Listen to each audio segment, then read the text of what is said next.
I'm going to come straight out and admit, I love Shakespeare. I've seen countless productions, I've performed in them, I've read them in my spare time for no other reason than my own enjoyment. But I used to hate him. I despised his work so much. And I know I'm not alone.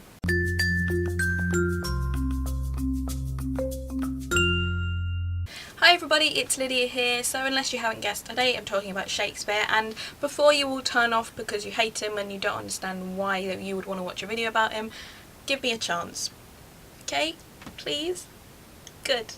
So last week there was a documentary released on iTunes called Muse of Fire, and it was basically about these two guys who travelled around the world trying to get interviews with the greatest Shakespearean actors of our generation. And it was all basically about asking the question, why do so many people hate Shakespeare, and what are we doing wrong?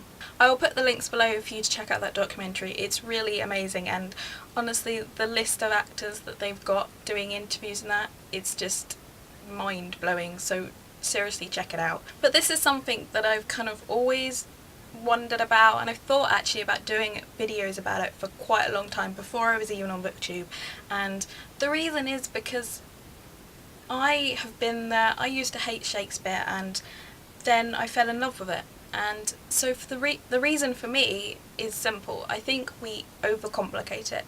For a lot of people, the first kind of interaction with Shakespeare is in school. And I know certainly in this country we start studying Shakespeare from like 10, 11, 12 onwards, so you're really quite young when you start studying it over here. And obviously, you know, he's our greatest playwright, so it gets introduced really early into the curriculum, but yeah, it's kind of instant sort of Shakespeare hit as soon as you start high school, basically. But the trouble is, when we study these plays in school, we read them and we dissect them and we go through it line by line, word by word, deciphering what every single thing in it means. And for me, that is just completely the wrong way to approach it.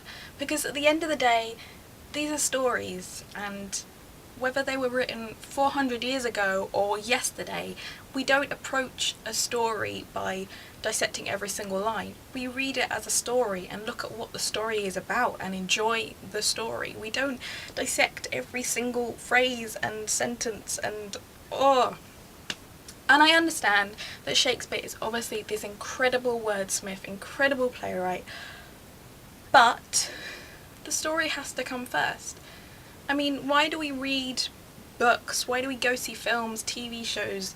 Why do we go to the theatre? You know, we do that because we want to be told a story. And that's what these plays are about. They're telling stories. So why is it that the first time we are introduced to Shakespeare and to his plays, that we sit down and we go through every single line and look at it and decipher exactly what that means?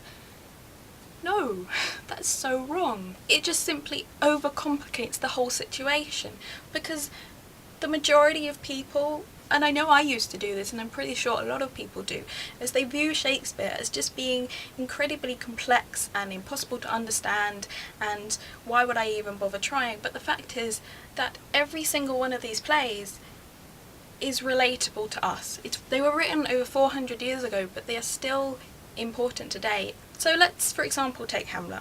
Hamlet is probably the most famous play in the world. I don't think there's a single other play, maybe Romeo and Juliet similar, but Hamlet is definitely, you know, vying for first place. But people think it's scary and overcomplicated and they don't go near it. But strip away all the meter and the language, and at the end of the day all you've got is a story about a kid who is grieving, who is isolated, and who is reaching out. And let's be honest, we've all been there. We've all had that point in our life where we've done that. Every single person can relate to that. And yet we view it as this completely overcomplicated play, but it's not. It's just about this like depressed kid. That's basically what Hamlet is about. And so why don't we approach it like that? Other plays off the top of my head, Macbeth, Richard III are about corruption. That definitely still happens today. King Lear is about love and getting old. God knows that still happens today. And yet these plays are viewed like they're so scary and complicated. But honestly, they're really not. They're just stories about people, and we're people, so why can't we understand that? Now, I studied, I reckon, about 9 or 10 different Shakespeare plays in school and university, both in English lit and in performance aspects, and it probably wasn't until the 6th play that I actually kind of got Shakespeare. And the reason for that was we didn't approach it like, open the first page, read the first line, okay, what does this mean? What's the second line mean? What's the third line mean? This is all written in complicated language, how do I understand this? We didn't approach it like that. We approached it as, this is what this play's about. This is what the themes are, this is what the ideas are. This is how it was relatable back in 1605. This is how it's relatable in 2008, which I think was when I studied it. And it was so much more understandable, and I fell in love with Shakespeare. So I'm going to put a challenge to you. If you studied Shakespeare in school, or if you didn't study Shakespeare in school, but you still are terrified of reading a play of his, pick up one. I would recommend, what would I recommend? Maybe The Dream, that's pretty simple. Romeo and Juliet, most people know the story of, so that's probably quite a good place to start. Yeah, or 12th Night. 12th Night's reasonably simple. Pick one of those and sit down and just try and read it. And at first it will be like, what the frick is going on? I don't understand anything. Not gonna lie, every single time I read a play or I go see a Shakespeare play on stage that I don't know, I'm like, for the first 5 minutes. It's understandable, it's a language that we're not used to. We don't speak in this language, so it's going to take a little while to get adapted to. But persevere with it, and get into it, and understand it. And if you're struggling, go online and read a summary of it.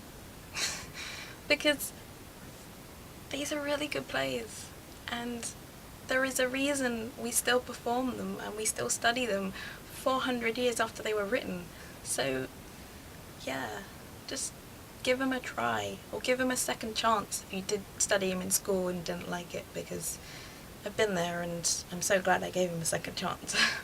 Now, obviously, Shakespeare is meant to be performed, it's meant to be watched and listened to. You're not meant to sit in a classroom and read it, which is another part of the reason why people don't get on with it in school. So tomorrow I'm going to be making a video about some of the best adaptations of Shakespeare that you can watch on your computer at home, and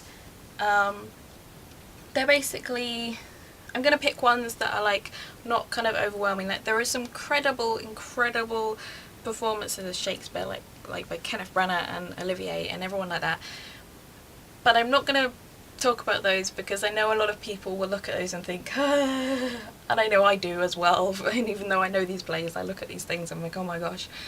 So I'm going to pick some ones that will be approachable for those people who aren't so used to Shakespeare and who will enjoy them, because they're really great and they're really fun, and a lot of them are kind of set in modern day situations, so it's easy to understand. So check that out tomorrow. But until then, read a play.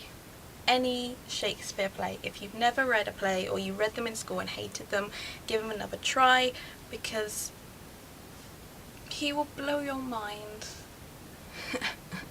That's all I have to say on that matter, because yeah, I love Shakespeare. Can you tell yet? And also check out the Muse of Fire documentary. Again, I'll link that below. But that's it for me today. I will see you again tomorrow with that video. Go read a play. Bye!